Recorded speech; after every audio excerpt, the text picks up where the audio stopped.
Welcome to the Let It Fly show. This is Michael Severe. Josh is off this week, and our guest, who we're supposed to have, Niles Paul, former Husker, former NFL tight end.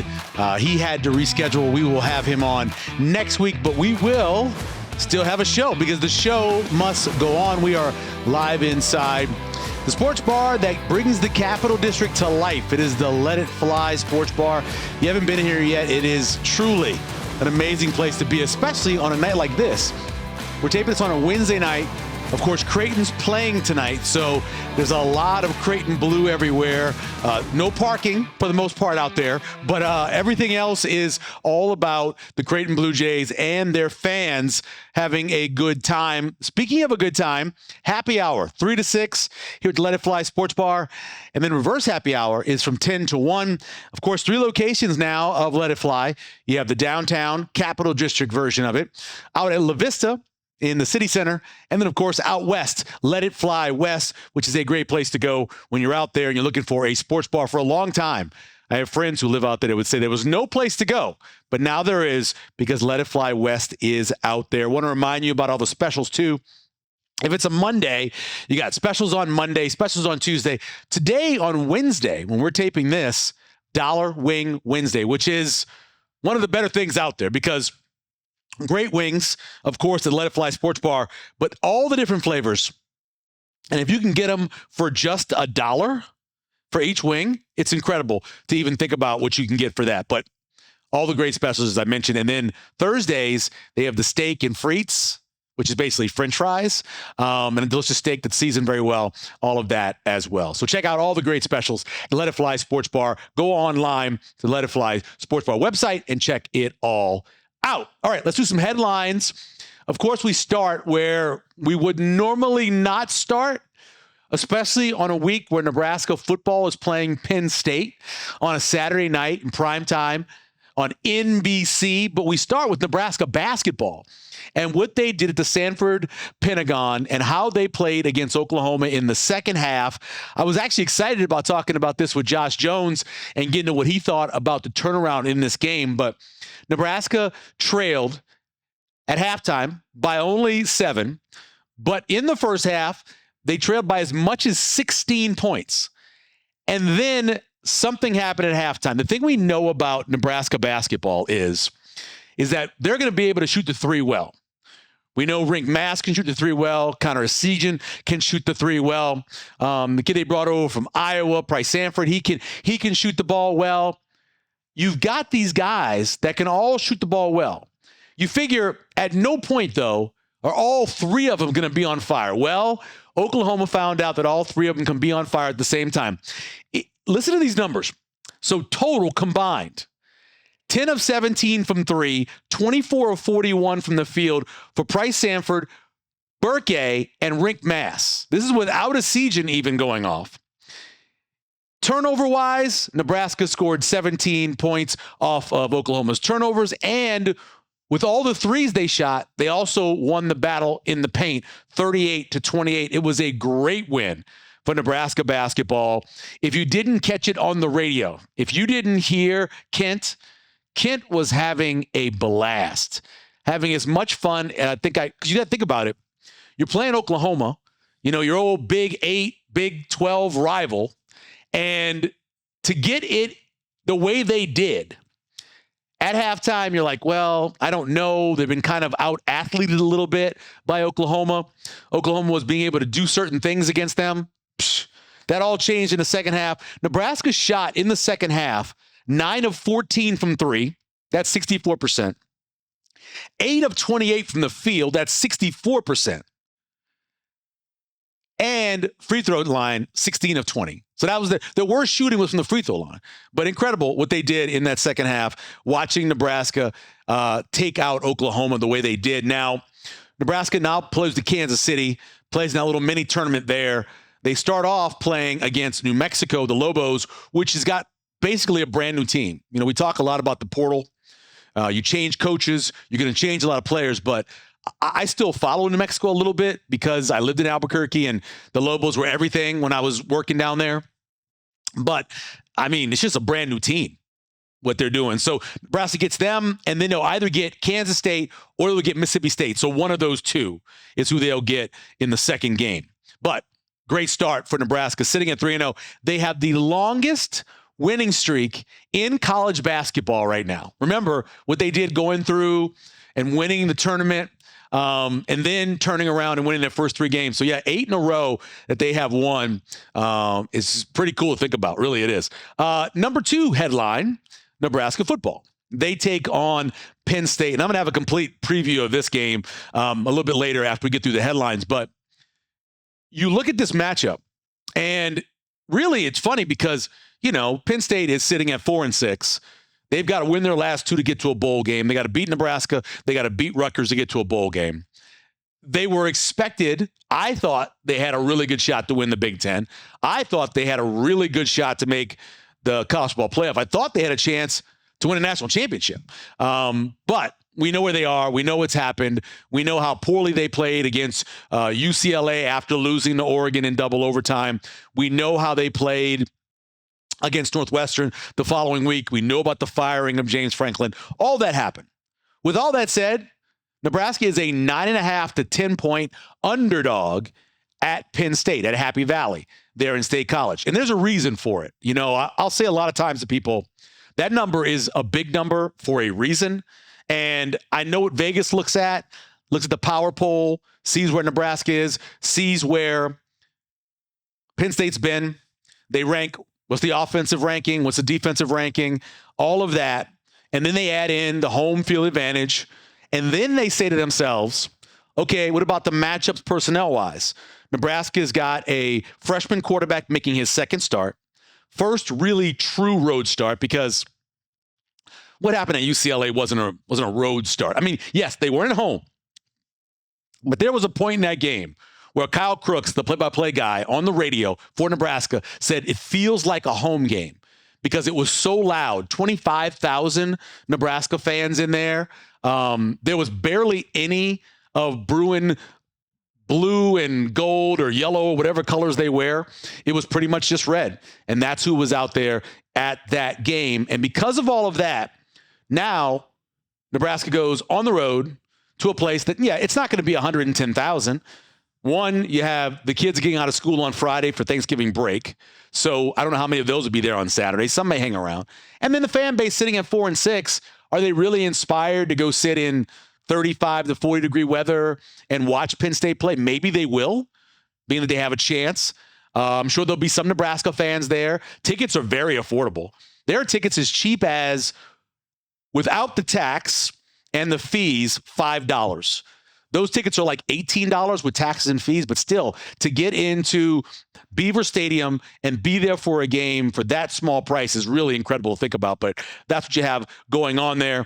You do have a freshman quarterback that obviously is mobile. Everybody's been calling for TJ Lateef. If there's a game where he really needs his mobility, it's against a team like Penn State, who over the last couple of weeks, last couple of games, have had 8 sacks. Now, Nebraska's done much better since that Minnesota game, running the ball more, avoiding sacks, only 2 sacks over those 3 weeks. But still, Penn State's pressure package is going to be very interesting for a young man in TJ Lateef that really hasn't seen anything like that at this level on the road. We'll get to the keys and more about that game coming up. Before that, our third key is Dayton Raiola decommits from Nebraska. Dayton Raiola, of course, the little brother of Dylan Raiola. They're in Buford, Georgia, playing for a very good team there. They're in the playoffs, expected to do a deep run.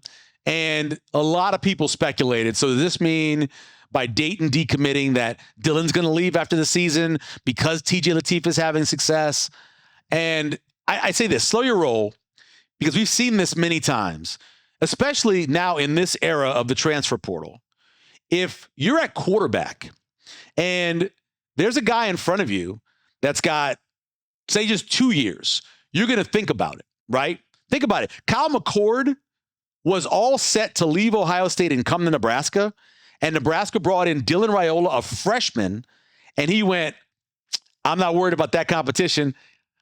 Well, actually, I am. I'm going to go off and play in Syracuse because he didn't want to go up against a true freshman. Think about this from Dayton Raiola's part. You've got his brother, who has at least one more year. If you don't think he's leaving, I don't think he's leaving. He's got at least one more year.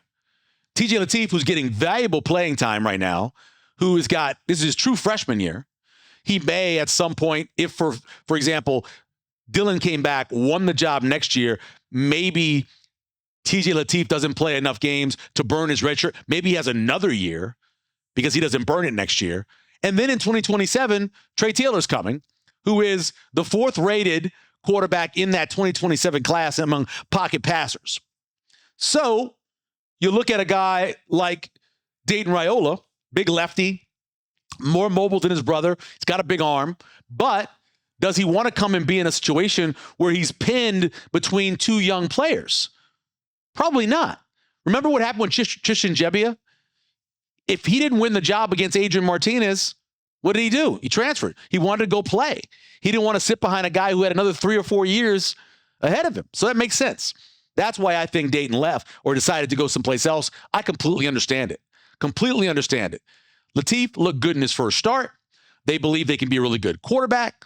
They believe that Trey Taylor can be a very good quarterback, and they still have a 5-star in his older brother, Dylan Raiola. Some people are saying, well, they're moving away from the immobile quarterback.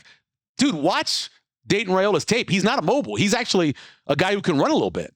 You know, he's not Trey Taylor, and he's not probably TJ Lateef, but he's closer to Lateef than Dylan is. So because of that, I completely understand why he decided to do what he did. You don't want to be stuck in a situation where you're between two guys who have, on both sides of you, at least 3 years of eligibility, right? You don't want that.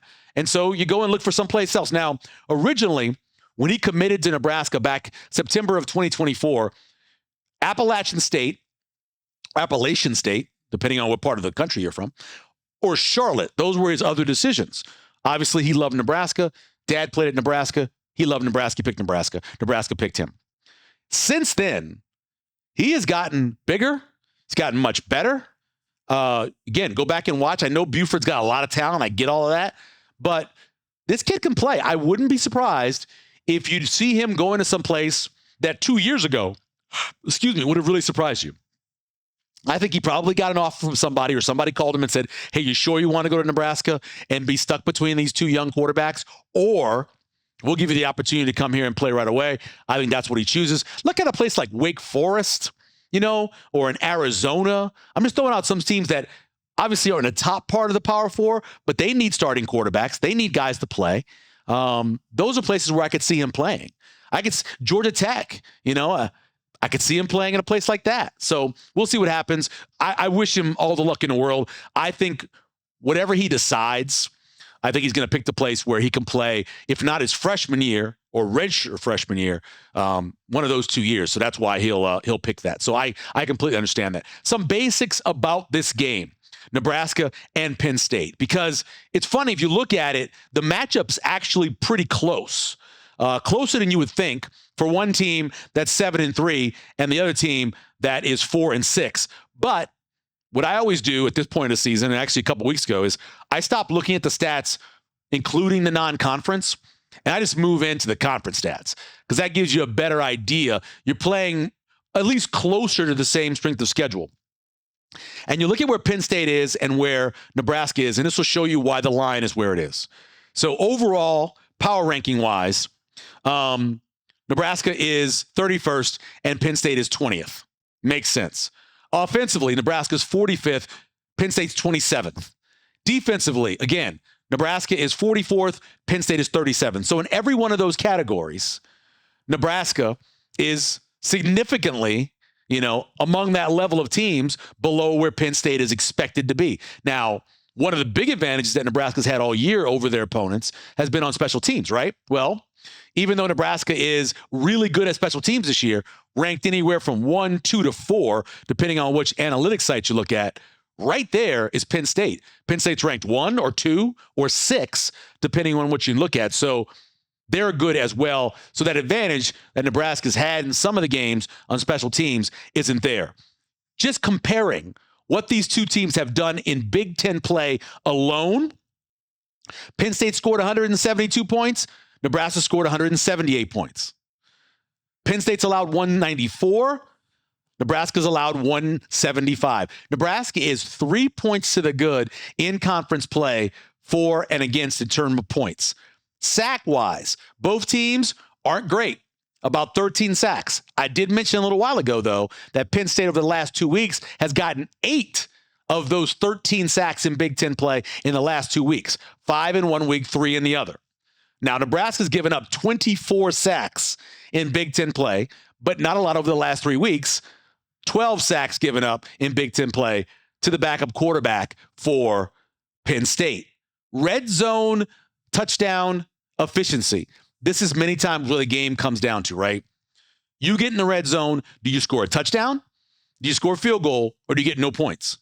Red zone touchdown efficiency for Nebraska is just 59%.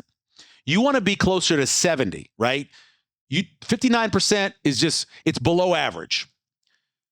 Penn State is at 74%. So 3 out of the 4 times they get into the red zone, they score a touchdown. Pretty damn good. Red zone touchdown defense, Nebraska, 72% of the time, they stop a team from scoring a touchdown. Penn State, 63% of the time, you score a touchdown against them. So it kind of balances out. But looking overall, the stats are incredibly close. And so it makes sense that most Nebraska fans say, well, why is this line so big? Here is one of the things I think that they are looking at outside of the fact of the power numbers, the efficiency numbers, and again, they're at home playing at night in Beaver Stadium. Rush offense. Now, Nebraska may have one of the best running backs in the country. Their rush offense isn't one of the best, averaging 119 yards rushing in Big Ten play. 145 yards rushing for Penn State against a defense in Nebraska that's giving up 172 yards a game in Big Ten play. That is the number they're looking at and saying that's the reason why we believe that Penn State should be a 9.5 to 10-point favorite. Another one is third down conversions. So third down conversion defense. Currently, Nebraska right at about 42.5, which isn't great. Penn State isn't much better at 41%. But Penn State's third down conversion rate has been going up each and every week that they get used to their backup quarterback and the system they're running, where Nebraska's has dropped off. At one point, it was 50, down to 43 now. So that's another thing they look at. But let's get to the keys to the game. Now that you know why I think the number is where it is and some of the things that separate Nebraska from Penn State. My keys to the game, always, we go with music. You may have heard the song. It was in a movie a few years ago. I Would Walk 500 Miles song. You've heard that about walk 500 miles. Well, this battle is going to be won on the ground. This is going to be about you gaining ground, me stopping you from gaining ground. Whoever wins the battle of the ground game is going to win this game. And it sets up pretty even. I mentioned some of the numbers. Nebraska, 45th in rush offense. Penn State's 27th. Advantage Penn State. Defensively, Nebraska 44th in rush defense. Penn State 37th. Again, advantage to Penn State. Both teams on the ground are average at stopping the run. The difference, though, for Nebraska is they do have a mobile quarterback in there now. This is interesting. You've got 2 times this season against Nico at UCLA and against Iowa's quarterback, Gronowski. Both quarterbacks got over 130 yards rushing. 153 and 3 touchdowns for Nico. 130 and 2 touchdowns for Iowa's quarterback going against the Penn State defense. So that kind of gets you a little more excited about what TJ Lateef can do. 2 opposing quarterbacks, the total opposing quarterbacks, have averaged 60 yards a game rushing against Penn State. If Emmett gives you what he's been giving you, about 125, that puts you pretty close to 200. If Nebraska can get to 200 yards rushing, they have a good chance for this game to come down to a field goal game at the end. Win the ground game, win the game. Number 2 key. You may know, Queen and David Bowie teamed up to make the song Under Pressure. Many years later, you have Vanilla Ice, who covered the song Ice Ice Baby using Under Pressure, ended up getting sued for it. But in the song, he talked a lot about being under pressure, and that's a problem. He's got to solve it. TJ Lateef solving the pressure problem. 8 sacks over the last 2 weeks. Nebraska's tackles have struggled in pass pro. The 2 guys who get the most sacks for Penn State both come off the edge. It's going to have a pressure. It's going to be a pressure situation for TJ Lateef. And because of that, he's going to have to, as I said, solve it. Check out the hook with my DJ revolves it. You know, Ice Ice Baby. He's got to be calm, cool, and collected back there and take the plays when he has them. Take the sacks if he has to. Do not try to make a play that's not there. But at the same time, get his yards while running. I believe that TJ Lateef is going to see more blitzes than he's ever seen in his life. Whether somebody blitzed him in high school, in maybe one of the scrimmages at Nebraska, even against USC, when he came in late, he is going to see a lot of pressure. Jim Knowles knows how to get pressure after you. He's got the guys that can do it, and he's going to see if this freshman can be cool under pressure. How is he going to do? I really don't have any idea because we don't know. I think based off of the game plan, if they can run the ball and keep Nebraska in third and 4 or less, then maybe he can. But if he's in a situation where there's a penalty or something happens where they're behind the sticks, it's going to be trouble. How TJ handles being under pressure is key, number 2. And then number 3, this one's a bit of a stretch, but I've been waiting for Jacory Barney to have a big breakout play to help Nebraska win a game down the stretch. You may know this. Jacory Barney is from Miami. And as Will Smith said, bienvenidos a Miami. Welcome to Miami. That is what Jacory Barney has to say. Hey, man, yes, I'm at Penn State. Yes, I'm in front of this rogue crowd. Yes, it's cool. But for me, I'm in Miami, and I got to play like I played when I was in Miami. This is what Jacory Barney has done this season for Nebraska. He's got 11. So this season, he's at 11, 5, 20-plus yard punt returns. So he has been as good this year. He's 11th. He's 11th. He's got 5 20-yard punt returns. Only 4 players have more. There's a bunch of them that are tied. He's got 20 total punt returns. Only 4 have more than that. So he's taking the chances, right? Still number 1 in the Big Ten in punt returns, the number. He's 10th in punt return yards a game and 9th in total punt return yards. He is a guy that's been producing this season. Now, he hasn't had a long one in a while, but overall, in all-purpose plays of 30 yards or more, he has 7 of them.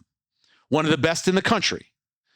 You need a play or 2 from Jacory Barney, whether it's on a screen, maybe he breaks a tackle at the, on those little underneath pass routes, he breaks a tackle, or he makes a play on punt return. One of those things that has to happen for him in order for Nebraska to stay in this game. That is the third key. Bienvenidos a Miami. Welcome to Miami. That is what Jacory Barney has to do to make this happen for Nebraska. Now, I'm picking Nebraska to win the game. I am picking the game based off of everything going right for Nebraska.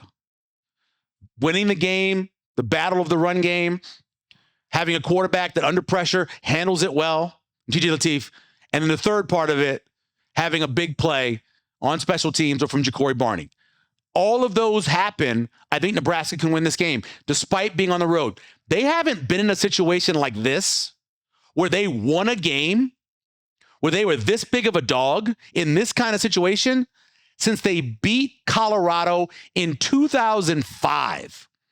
That's the last time Nebraska has been a road dog like this in a situation where they're playing at a place like Penn State. The last time they did that at Colorado, 2005. Think about that. They were 17-point dogs that day and blew out Colorado because everything went well.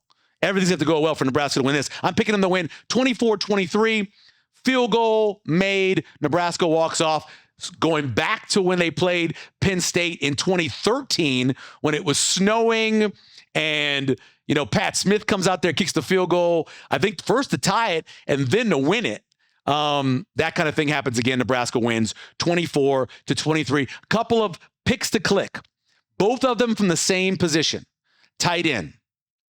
Luke Lindmire and Hinrich Harber both have been underused in this offense.